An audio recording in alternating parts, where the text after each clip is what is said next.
Señor esté en el corazón de todos ustedes. Proclamación del Santo Evangelio según San Marcos.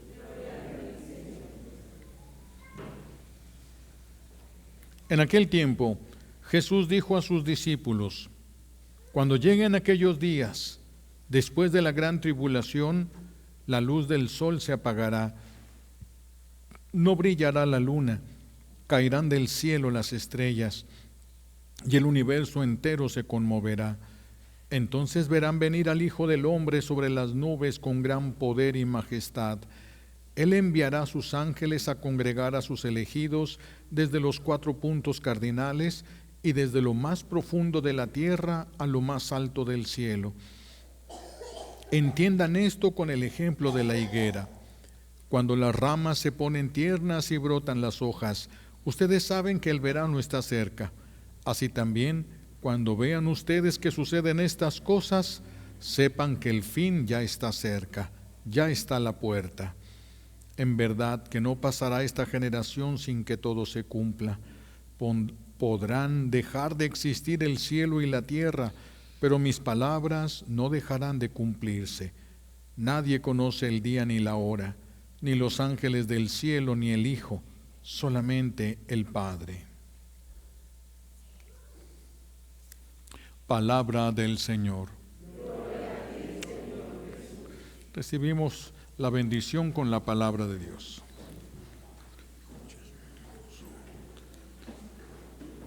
Siéntense, por favor.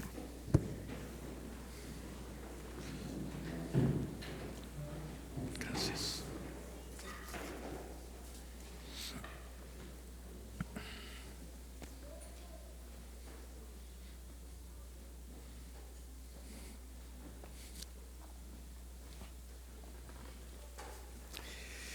Llegamos, ya ven que existen 2 calendarios, calendario civil y el calendario litúrgico. El calendario civil es el que va con el que se rige la sociedad, que empieza en enero, termina en diciembre. Pero nosotros en la iglesia tenemos nuestro propio calendario que no sigue el ritmo del calendario civil. El calendario de nosotros va a terminar dentro de 2 semanas, entonces estamos a fin del año litúrgico y a partir de 2 semanas vamos a celebrar la fiesta. La próxima semana celebramos la fiesta de Cristo Rey, que esto hace mención a que el fin de todo, pasando toda esta gran tribulación y todo, el fin será el triunfo de Cristo, el reinado de Cristo. Por eso el último domingo del año litúrgico se celebra el Cristo Rey.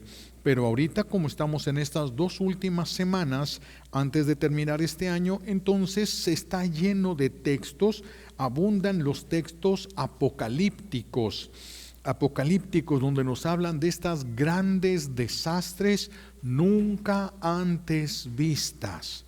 No es algo que esté registrado en el mundo todavía. ¿Y por qué nuestro buen Dios nos revela estas catástrofes? ¿Por qué nos revela esto? ¿El Señor quiere que tú y yo nos asustemos? No, quiere que nos preparemos. Nos está advirtiendo sobre lo que va a pasar para que nos preparemos a esto que va a suceder. Para eso nos lo está presentando. Vamos a ver desde dónde viene todo esto. Adán y Eva cayeron en la trampa del enemigo de Dios. Dios le permite colarse en el paraíso para que Adán y Eva fueran puestos a prueba. Eva fue puesta a prueba y entonces la serpiente le dice, se da cuenta que no comen del árbol que está al centro y le dice Eva, no comemos porque nosotros no podemos comer de ese árbol, de todos los demás sí. De todos los demás podemos comer, menos del árbol del conocimiento del bien y del mal. Y le dice la serpiente, no, es que, Eva le dice, Dios dijo que si comíamos moriríamos. Unas traducciones dicen morirán de muerte. 2 muertes, la muerte física, el hombre no iba a morir físicamente, y la muerte espiritual. No es que muere el espíritu, es que el espíritu va al infierno y eso no se le llama vida, se le llama muerte. Por esos 2 muertes, la muerte de la gracia en nosotros y la muerte física. Y entonces la serpiente le dice, no, pero no es cierto. Si tú comes de este fruto, serás como Dios. ¿A quién no se le antoja ser Dios? ¿A quién no se le antoja tener poder? ¿A quién no se le antoja no tener que darle cuentas absolutamente a nadie? ¿A quién no se le va a antojar eso? Por eso Eva vio aquel fruto como algo apetecible, como algo sabroso, algo deseable. Y entonces ella desobedece y luego lleva a la desobediencia a Adán. Si Adán hubiera detenido a Eva en ese momento, si la hubiera reprendido, nosotros todos hubiéramos nacido en el paraíso, y si hubiéramos nacido allá, pues no estarían tan fellitos, ¿verdad? Porque esto también es causa del pecado. No es cierto. Adán y Eva cayeron entonces en la trampa del enemigo de cree que tú eres Dios. Y esa misma trampa sigue la humanidad cayendo en esa misma trampa todavía, de la misma trampa de siempre. Tú eres Dios. Y ahora se le dice a las personas, se le dice, tú eres lo que quieras ser. O sea que si biológicamente Dios te da un cuerpo determinado, tú puedes mandar a volar lo que Dios quiso darte, lo que Dios quiso que fueras, para hacer lo que te dé tu gana hacer. Empezó a ponerse ya de moda como derechos humanos incluso, sin que nadie se pueda oponer a lo que cada quien quiera, a lo que cada quien le dé su gana. Es decir, incitan a la humanidad, tú eres tu Dios.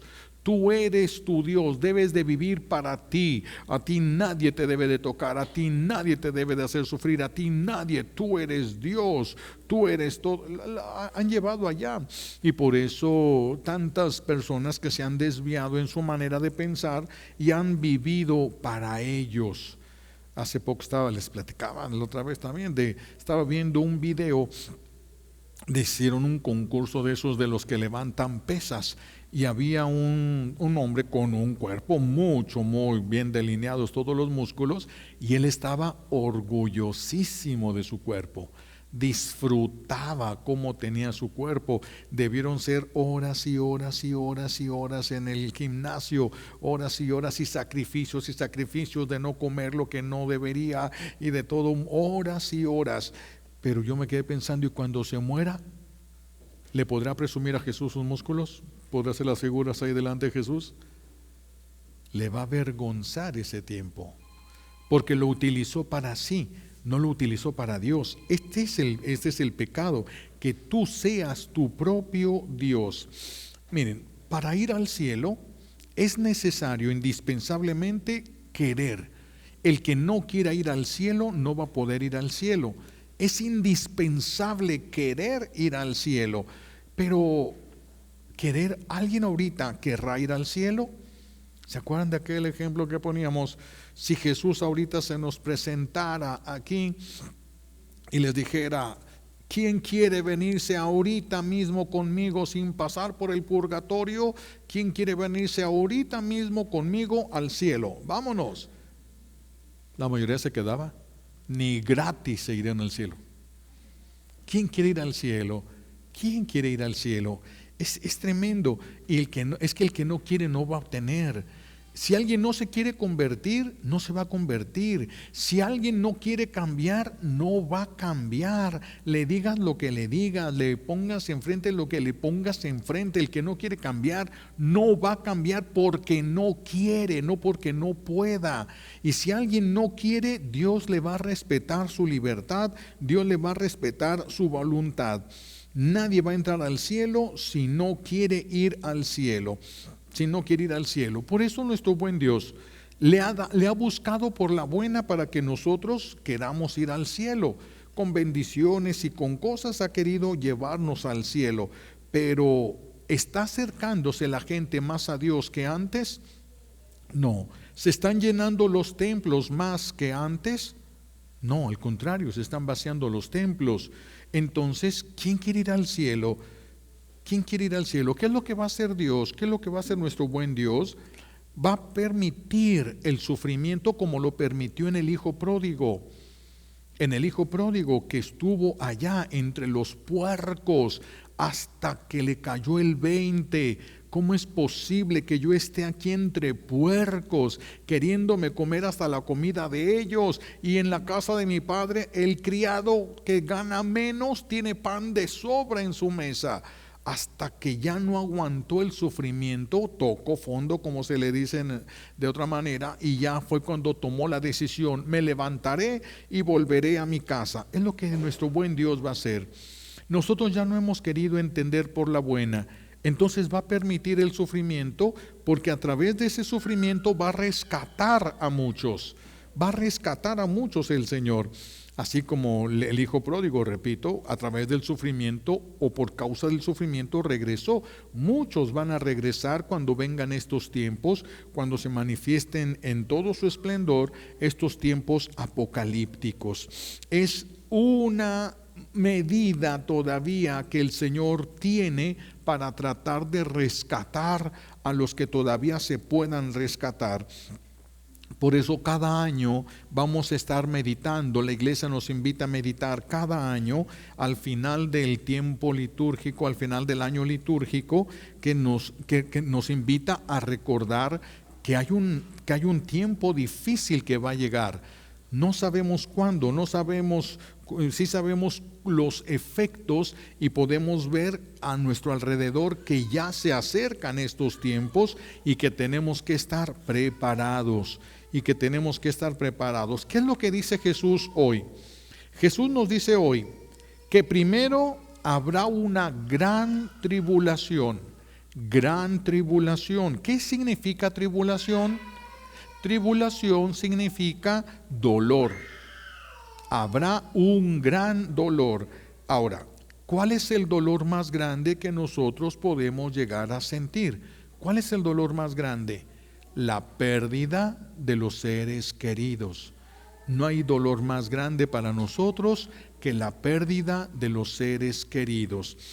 Y resulta que en Fátima, las apariciones en Fátima, la Virgen decía que iban a morir van a morir 2/3 partes de la humanidad, es decir, más de la mitad de la humanidad. Cuando esto se decía, yo no pensando en los billones de personas que hay en el mundo, ¿cómo va a ser que van a morir tantos y en tan poco tiempo? Pero ya vimos que ya empezó con lo de la pandemia. Estamos hablando de millones de personas que han muerto. A partir de la pandemia estamos viendo millones de personas que han muerto. Y todavía falta mucho, porque todavía se sigue hablando de pandemia, todavía se sigue hablando de esto.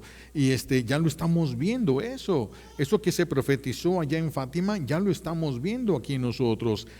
¿Qué otra cosa nos puede causar dolor tan grande?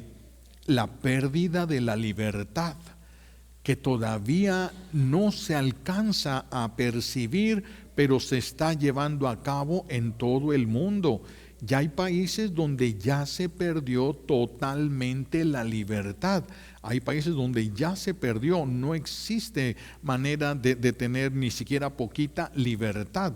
Y es una presión muy fuerte. Hablemos del país tan avanzado, por lo menos tecnológicamente, como es China. Y en este lugar ya si una persona se porta mal, tiene menos créditos, le van quitando créditos. Si tiene menos créditos, le quitan cierto porcentaje de lo que puede gastar al día de su dinero que tiene en el banco.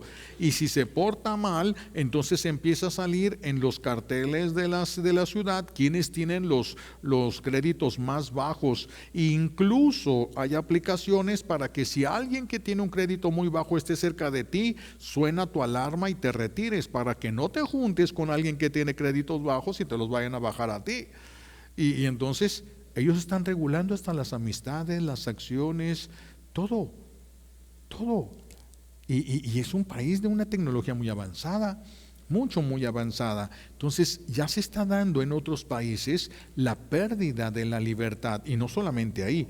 En muchos países ya se está dando esta pérdida de libertad. Ya estamos viendo, decía la Virgen en Fátima, que cuando llegaran estos tiempos, habría sacerdotes contra sacerdotes, obispos contra obispos, cardenales contra cardenales. Y uno decía, esto es imposible. Jamás se ha dado un escándalo de estos entre cardenales. ¿Se habrá dado alguna diferencia entre obispos, pero sabían manejar las cosas? Pero entre cardenales, y ya estamos en ese tiempo. Ya los cardenales han empezado a levantar la voz y están ahora sí hablando prácticamente unos contra otros. Estamos llegando al cumplimiento de las profecías apocalípticas, las profecías que hablan del final de los tiempos, no del fin del mundo.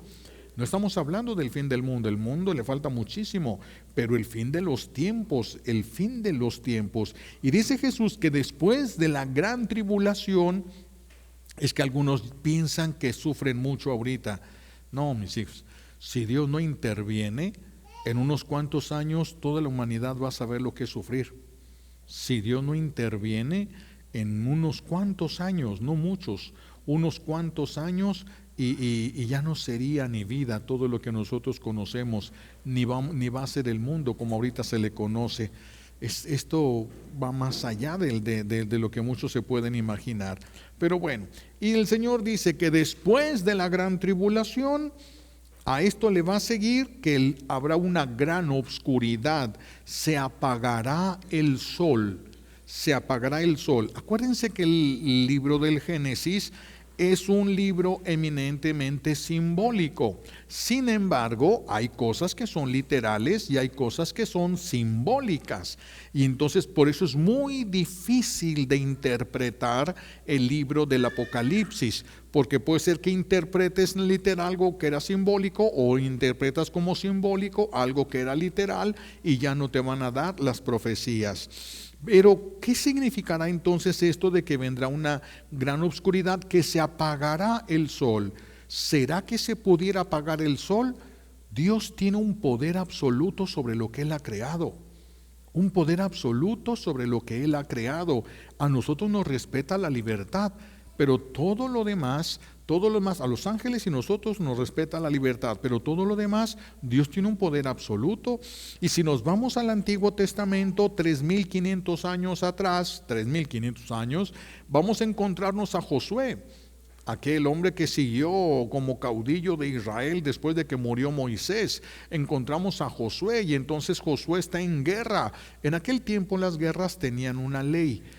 Una vez que llegara la noche ya no se podía continuar la guerra, todos se iban a su campamento y al día siguiente, antes de que amaneciera, ya estaban los soldados formados y volvía y seguía la guerra. Entonces Josué está en una guerra muy, muy importante y va ganando, pero el sol ya está cayendo. Y Josué sabe, si el sol baja y nos tenemos que ir al campamento, ya mañana estos vienen organizados. Ya para mañana ya vienen con algo para defenderse, porque ahorita iban perdiendo. Entonces, inspirado por Dios, Josué agarra su caballo, sube a un monte, le voltea hacia el sol y le ordena: sol, detente. Y se detuvo. Es que hay testimonios en otros pueblos, hay testimonios de que hubo un día extremadamente largo, dice, extremadamente largo. Pues sí, fue cuando el sol se detuvo, porque lo pidió Moisés en el nombre de Dios, y lo que Dios ha creado está sometido y está sujeto totalmente a Él. Totalmente a Él. Y luego, si nos vamos más adelante, en el tiempo del rey Ezequías, en el tiempo del profeta Isaías, el rey estaba enfermo y Dios le manda a decir a través del profeta: no vas a morir. Es que la vida es de Dios. La vida es de Dios. Le dice Dios al profeta que le dijera eso al rey: no vas a morir. Y el rey le dice: ¿cuál es la señal que yo tengo, que Dios me va a dar para saber que es verdad y que esta enfermedad no me va a matar? Y entonces Dios le da una señal impresionante. Le dice: ¿quieres que adelante 10 grados el reloj? 10 grados. Es que en aquel tiempo no había relojes como los que ahora tenemos, no se medía el tiempo de acuerdo a minutos y segundos. Se ponía una piedra y dependiendo de la sombra que daba, ellos veían qué hora era, dependiendo de la sombra que se tenía. Entonces, si salía el sol, pues la sombra era enorme y ellos iban sabiendo si eran, bueno, ahorita diríamos las 8, las 9, las 10, dependiendo de hasta dónde se prolongaba la sombra, ellos se daban cuenta. Entonces el Señor le dijo, ¿quieres que acelere la sombra 10 grados? Vamos hablando unas 2 horas. ¿Quieres que lo acelere? ¿Cuánto se movería la sombra 2 horas? ¿Quieres que lo acelere? Y el rey dijo, es que sería más fácil acelerarlo. Que se regrese la sombra, eso sería difícil. Que se regrese la sombra, pues 10 grados se va a regresar la sombra. Y se regresó la sombra. Quiere decir que el sol se movió. No hay otra respuesta, no hay otra posibilidad. El Señor movió el sol. Entonces, el que puede mover el sol, ¿podrá pagarlo? ¿Podrá pagar eso? Es que bueno, en el libro del Eclesiástico viene este milagro de Isaías como un hecho histórico, no como un cuentito, como un hecho histórico. Delante del rey y delante de la corte del rey retrocedió la sombra y entonces se movió, o se movió el sol o se movió la tierra. El Señor movió algo, cualquiera de las dos cosas había movido. También tenemos otros hechos. ¿Cómo podríamos olvidar el milagro de Fátima, el milagro del sol? Los videntes, Lucía y los otros videntes veían a la Virgen, pero la demás gente no la veía. Entonces algunos dijeron, ¿qué pruebas puedes dar de que sí se te aparece la Virgen? ¿Qué pruebas nos puedes dar? Pues ellas le dicen a la Virgen, me están diciendo que qué pruebas podemos dar de que tú te apareces. Y la Virgen les dice, 13 de octubre va a haber un milagro en el sol. Y se viene, imagínense, anunciado un milagro por la vidente de Fátima, se vienen muchísimas personas, doctores, psiquiatras, de los de la prensa, todos se vienen, ateos, esos son los que comen mucho ateos y todos, 70,000 personas. Y no había vuelos de avión como ahorita, no había muchas cosas todavía. 70,000 personas se amontonan allá para ver este milagro. El milagro iba a suscitarse, no me acuerdo si a las 12 del día, y se nubla y cae un aguacero, marca llorarás. Y la gente no se fue. Porque también querían decir, yo me quedé hasta el final y no hubo nada, porque no, alguien se quedó y sí hubo. No, se quedaron 70,000 mitotes, gente que va a ver qué va a pasar en ese lugar, 70,000. Y de repente la vidente, pues muchos traían sombrilla, por supuesto, pero quedaron empapadas, la gente quedó mojado, todo su cuerpo, toda su ropa, el suelo, nadie podía caminar, todo era barro, lodo, tremendo que estaba ahí. De repente la vidente les dice que cierren las sombrillas, y corre la voz, cierren las sombrillas, y cierran todas las sombrillas.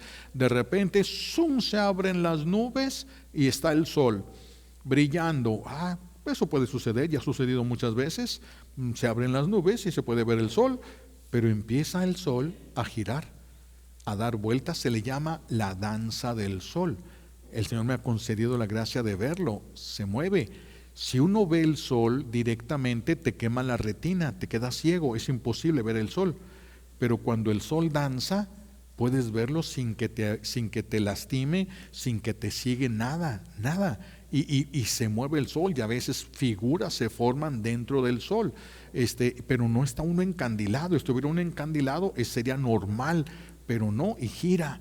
Se sale del lugar donde está y gira el sol, se le llama la danza del sol. Pues empieza a danzar el sol y la gente lo ve, 70,000 personas. Unos dijeron, fue psicosis en cadena. Imposible, había ateos, había doctores que no creían, había periodistas que iban a ver qué pasaba, no estaban todos convencidos. Por eso no pudo haber sido una psicosis en cadena.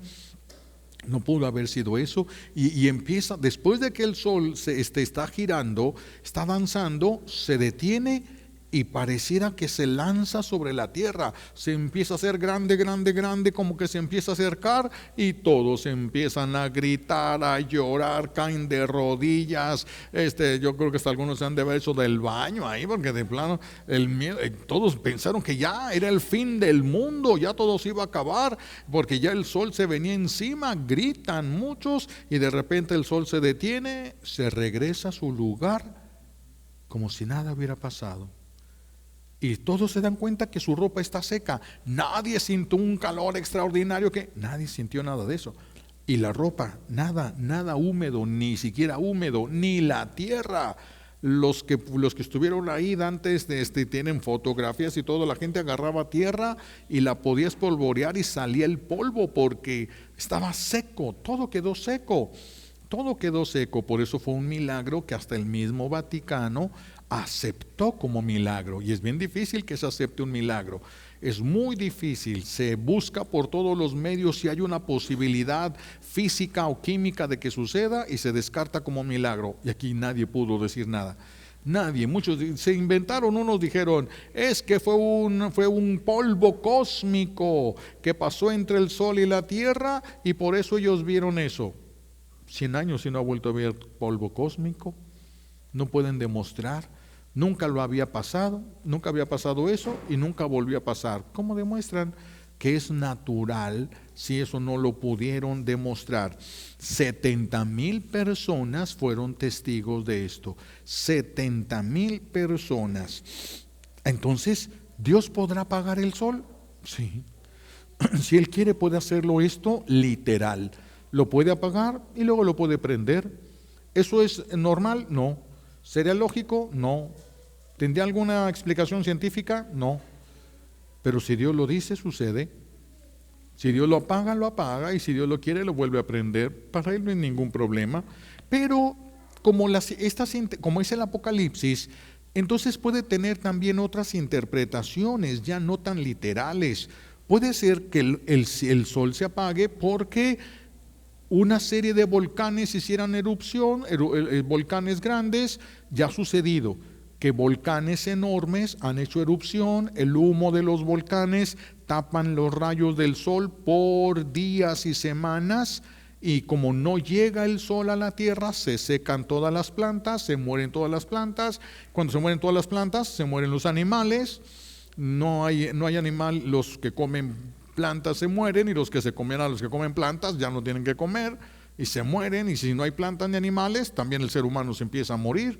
Entonces, ahorita el problema es que están muchos volcanes del mundo ahorita dando señales, están aventando. Aquí en México tenemos el Popocatépetl que está aventando fumarolas de humo desde hace tiempo, está avisando, decía uno de los vulcanólogos, está afinando la garganta, pero cuando aviente el de veras, quién sabe qué vaya a pasar. Entonces, ¿podría el Señor utilizar los volcanes y apaga la luz del sol y se acabó la vida, mis hijos? Ya no habría nada de vida, ya no habría nada que comer, ya no habría nada. La gente, como está profetizado también, mucha gente va a andar con billetes en la bolsa, pero nada que comprar, ningún lugar donde comprar. Se va a acabar la vida como se conoce. Dios lo puede hacer a través de los volcanes. Lo puede hacer nuestro buen Dios a través de los volcanes, pero también puede referirse a otra cosa, este pasaje, esta profecía de Jesús de que se apagará el sol. También puede referirse a que se apagará la luz de la verdad. La luz, porque la verdad es la luz de nuestra vida. Si tú no conoces la verdad, no estás viviendo la vida para lo que te fue dada. Estás desperdiciando tu vida si no conoces la verdad. Entonces puede venir este momento de oscuridad de la fe, donde va a reinar la confusión, cosa que también ya estamos viendo en estos tiempos. Ahorita ya hay mucha confusión. Vas a una parroquia y el padre te dice, eso es pecado. Vas a otra parroquia y el otro padre te dice, eso no es pecado. Y ya muchas personas están entrando en confusión. ¿Cuál es la verdad de todo esto? Por eso tenemos que prepararnos. Por eso Jesús nos advirtió, van a ser tiempos de oscuridad. Puede ser obscuridad de la mente, también puede ser obscuridad de la conciencia.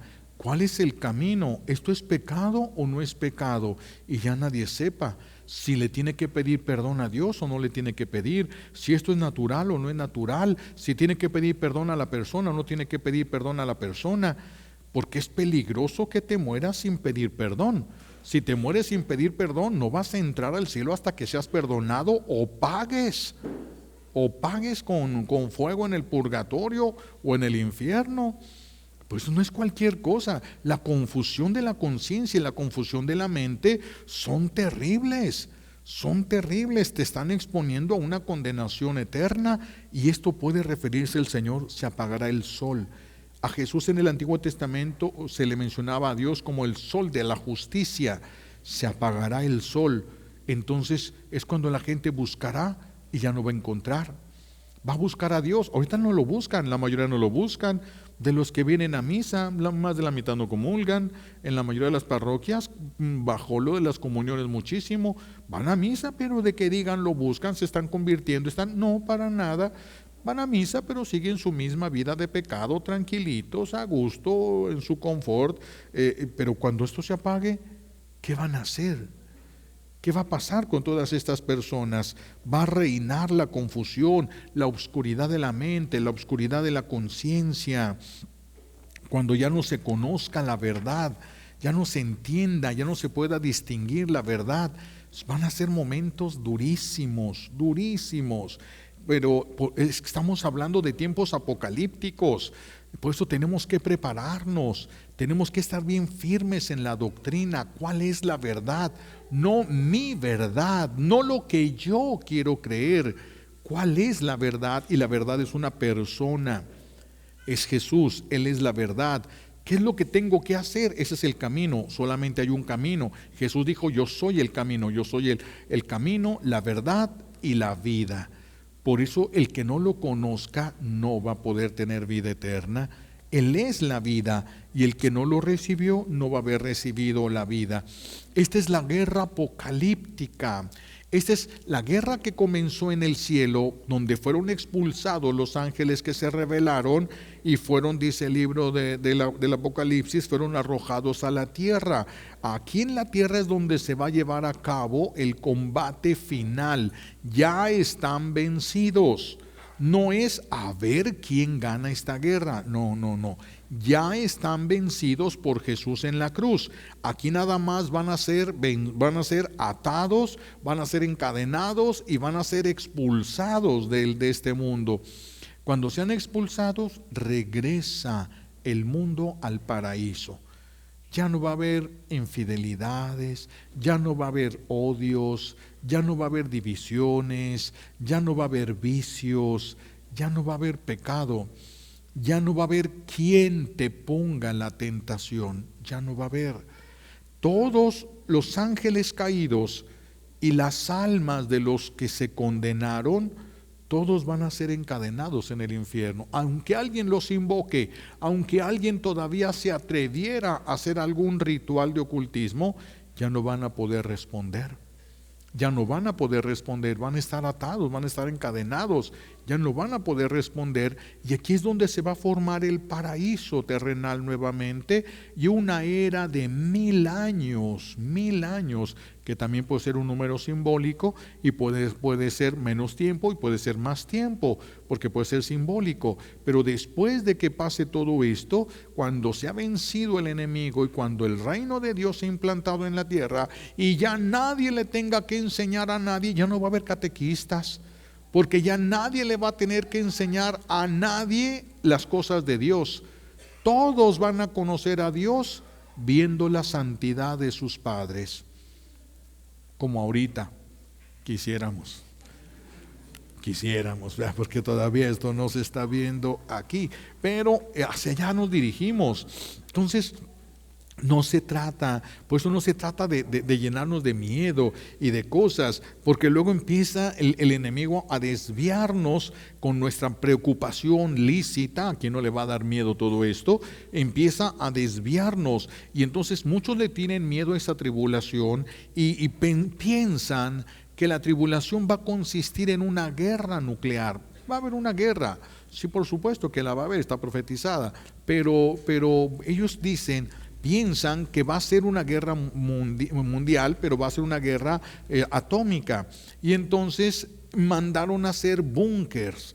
Son subterráneos, pero bajo piedra de granito, porque la piedra de granito sí soportan las bombas atómicas, es lo único que soporta las bombas atómicas. Entonces muchos construyeron allá ya sus búnker y tienen allí todo almacenado para vivir por mucho tiempo, en lo que la contaminación que dejara esa guerra se pudiera quitar y ellos pudieran salir nuevamente para pues casi reiniciar todo esto. Pero pues que las prisas, las angustias, hace que el ser humano se desvíe del camino y le haga caso más al enemigo de Dios.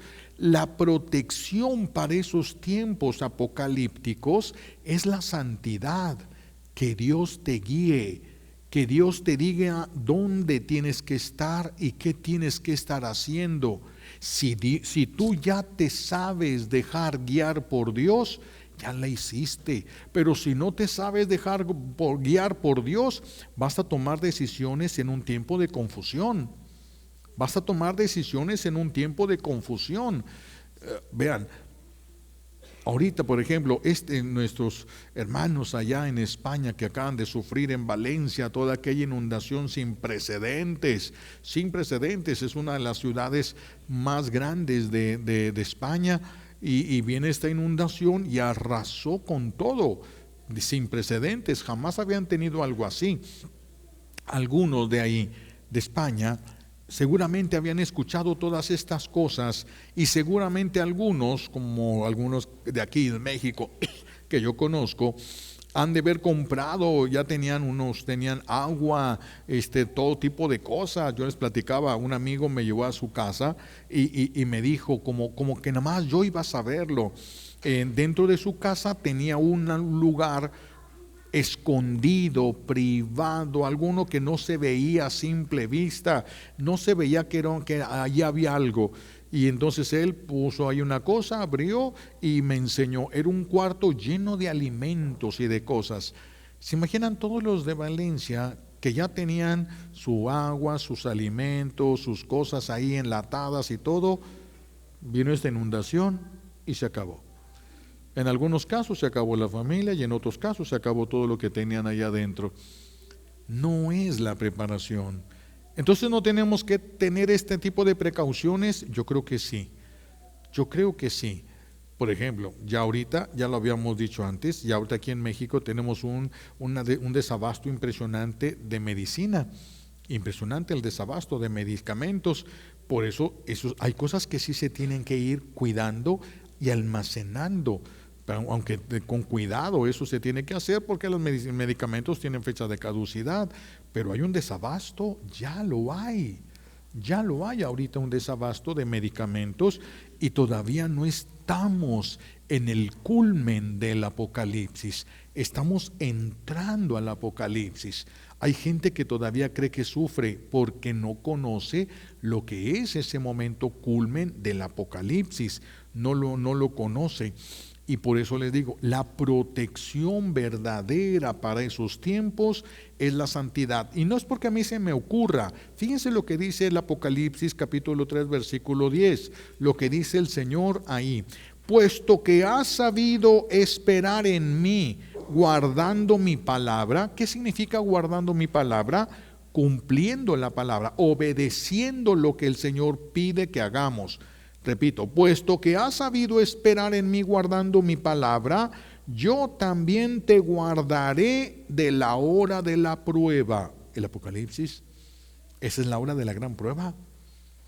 Esa es la hora. Entonces, si nosotros nos acercamos a Dios, Él va a protegernos.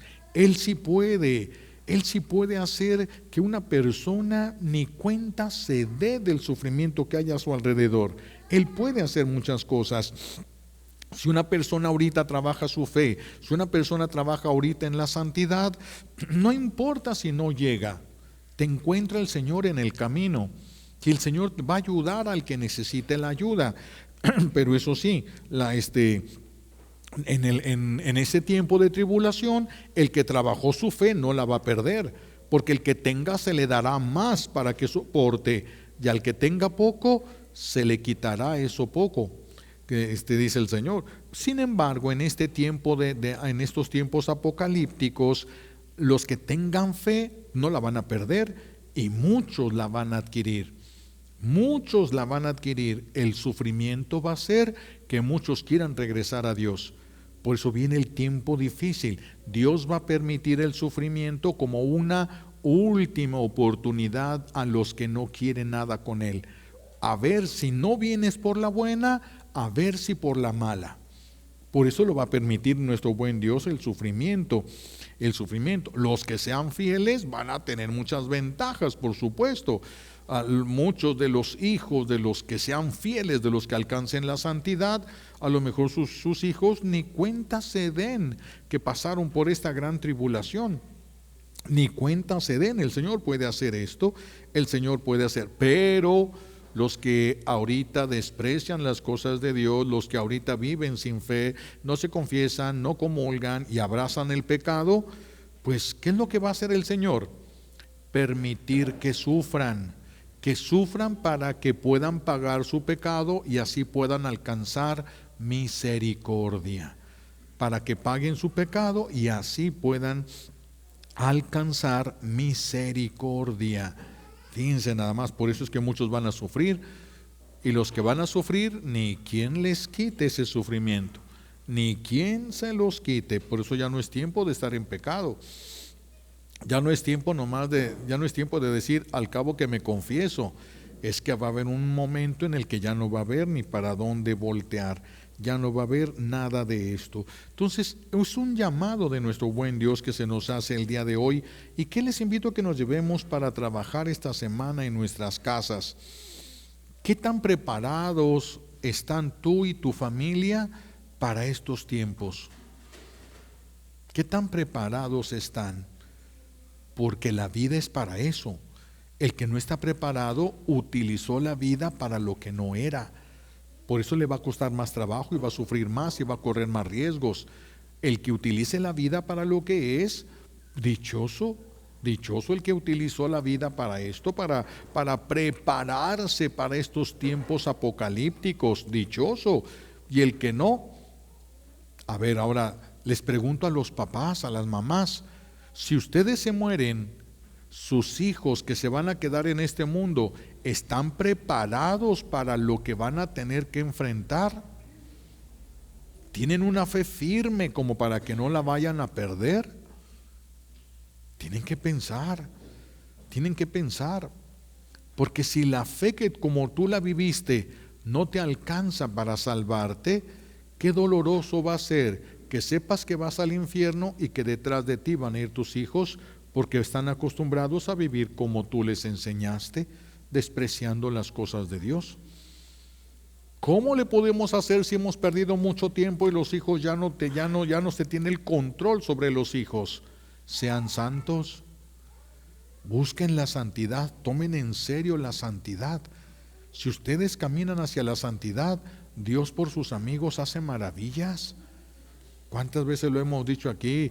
Cuando Salomón, el hijo de David, el amigo de Dios, cuando Salomón cae en idolatría, Dios le habla a través del profeta y Dios le dice: por esto que has hecho, pierdes el reino, pero por mi amigo David no voy a permitir que eso pase mientras vivas, y por mi siervo David, que tanto me ama y tanto amo, no voy a quitarte todas las tribus de Israel, te voy a dejar 2. ¿Pero por qué fue eso?